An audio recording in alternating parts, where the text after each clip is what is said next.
Bismillah, Assalamualaikum warahmatullahi wabarakatuh. Salam pengangguran.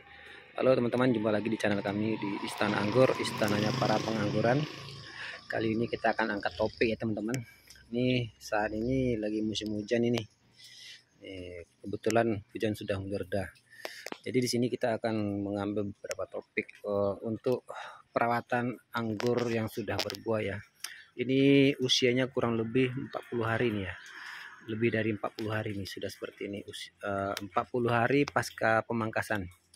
Yang pertama, selain dari aplikasi GA3, ini kan kemarin nggak sempat kita kasih aplikasi GA3, makanya ini kita harus lakukan penjarangan di sini. Perlu teman perhatikan ya, ini seperti ini nih harus dikurangi nih. Dikarenakan kemarin kita tidak pakai aplikasi GA3 nih, kita kurangi buahnya sehingga harus tampak lebih berjarang ya. Kemudian kita harus memilih buah yang kejepit ya. Nih, antara teman-temannya ini dia terjepit di antara ketiak-ketiak temannya nih. Dan yang bagian dalam ini juga. Nah, ini.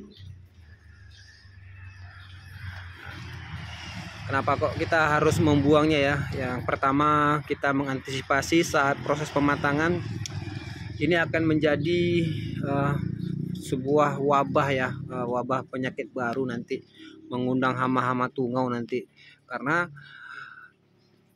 buah yang berdesakan ini ya, sehingga buah yang dahulu matang itu akan rentan pecah, didesak oleh buah yang masih muda dan kemudian pecah, kemudian mengundang hama-hama tungau yang lainnya sehingga menyebabkan busuk. Jika sudah pecah itu akan gampang mengundang hama tungau. Kemudian bagi teman-teman ini ada lagi yang namanya buah jumbo ya. Ini karena dia di ujung nggak masalah. Kita coba lihat. Nah, ini sudah kita jarangkan ya. Kita akan coba cari buah yang jumbo di tengah-tengah ketiak. Nah, ini kemungkinan nih besar kemungkinannya nih. Ini teman-teman. Yang di dalam ini ya, ini yang di ujung gunting saya ini. Mana dia? Oh.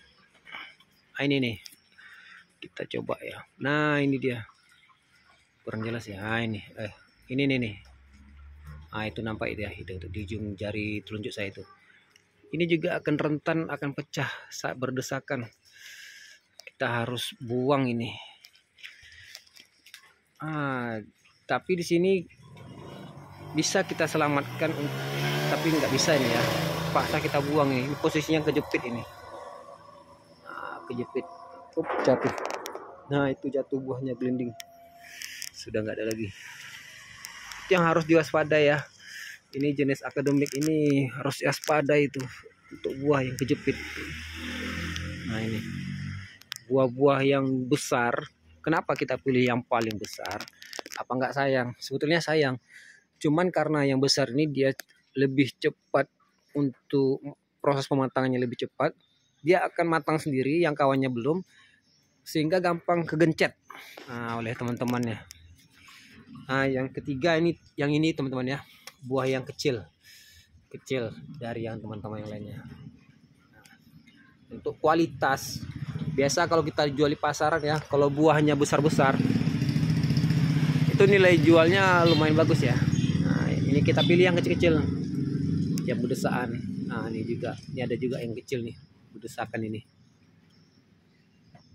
Kita pilih buah yang mengarahnya ke atas. Ini mengarah ke atas buahnya nih. Ini juga ini. Kita buangi. Nah, ini nampak ini padat kali ya. Yang kita pilih buah yang kejepit, yang di dalam. Yang terjepit yang di dalam, kemudian yang jumbo, yang lebih besar pada yang lain, tapi di posisinya agak kejepit. Ini juga agak kecil, ini juga agak kecil, kejepit lagi nih. Nah, ini satu lagi nih kejepit. Ini satu lagi. Nah, ini juga. Mohon maaf teman-teman ya, ini karena kita nggak punya kameramen agak susah ini kita megang HP jadi kurang fokus ini. Nah, seperti inilah penampakannya setelah kita jarangkan. Nah, ini juga harus kita jarangkan. Kalau saya dulu pertama kalinya nih, sayang ya, waktu pertama kali saya merasakan, wah anggur saya berbuah, sayang kali untuk membuang itu. Tapi setelah kejadian buah tersebut busuk, sehingga menyebabkan mengundang hama tungau, mau tak mau yang lainnya juga ikut kena. Nah, itu 3 ya teman-teman ya, 3 poin. Yang pertama, buahnya yang kerdil dari yang lain. Yang kedua, buahnya yang lebih besar pada yang lain, terjepit. Tapi kalau nggak terjepit seperti ini nggak masalah ya. Nah, ini dia. Ini ciri-ciri buah yang sudah layak nih. Ini ada yang kecil, kita buangnya aja nih. Yang kecil, yang jumbo, dan yang terjepit. Jumbo yang terjepit. Di sebelah sana juga masih banyak belum sempat kita jarangkan nih. Terhalang kapal Titanic ini. Nah, kemudian untuk perawatan selanjutnya teman-teman, ini anggur secara prinsip dia membutuhkan nutrisi yang cukup dari suplai batang. Tuh batang di bawah sana itu. Tuh batangnya. Sehingga kita harus mengurangi daun-daun yang tidak produktif. Dan selain itu juga kita harus memikirkan nanti daun yang untuk potensi calon buah berikutnya. Kita harus paham ya yang mana yang harus kita buang ya. Seperti tunas air seperti ini. Dia tidak ada lagi untuk proses pucuk barunya, tidak ada nih. Tunas barunya nggak ada. Nah, ini kita buang ini. Yang pertama. Nah, untuk biar nutrisi lebih banyak ke batang. Dan ini tunas-tunas yang ini kan ini buah nih. Nah, ini ada tunas, kita buang ini. Sisakan 1 daun. Daun itu akan membantu mensuplai makanan ya yang sudah difotosintesis ya. Nah, yang ini tidak, kalau yang tidak ada buah seperti ini kita buangi sampai ke pangkal, kita buangi untuk supaya calon pembuahan berikutnya ini. Ini kan nggak ada buah. Ini calon pembuahan berikutnya, ini batangnya sangat vigor ini. Untuk pembuahan berikutnya. Jadi nanti kita akan ulas ya teman-teman, yang mana sih batang vigor yang layak untuk dicalonkan untuk calon buah berikutnya dan mana yang tidak. Nah, ini juga lagi nih. Ini juga ciri-ciri tunas air yang tidak produktif itu seperti ini ya. Dia tidak ada tunas baru. Calon untuk penambahan tunas baru tidak ada. Seperti ini. Ini kan tunasnya segar nih. Kemungkinan besar dia akan menambah panjang terus. Nah, itu udah bagi teman-teman yang sudah berbuah seperti anggur kami ini. Itu saran kami, kita jarangkan buah. Setelah kita jarangkan buah, kita kurangi tunas-tunas air yang tidak produktif untuk mengurangi penguapan dan energi makanan, nutrisi makanan biar tidak mubazir. Dan ini setelah ini ya teman-teman, saat dia sudah mulai berubah warna menjadi merah ya teman-temannya, ini anggur-anggur hitam. Jika sudah menjadi merah minimal ya sekitar separuh dompolan ini sudah memerah, saya sarankan untuk dibungkus. Kalau teman-teman tidak memiliki plastik bungkus yang seperti kami punya, nanti kita akan lihat video sebelumnya ada itu ya. Saya menyarankan menggunakan plastik untuk bungkus gula ya, tapi dilobangkan, dibanyakkan lubang.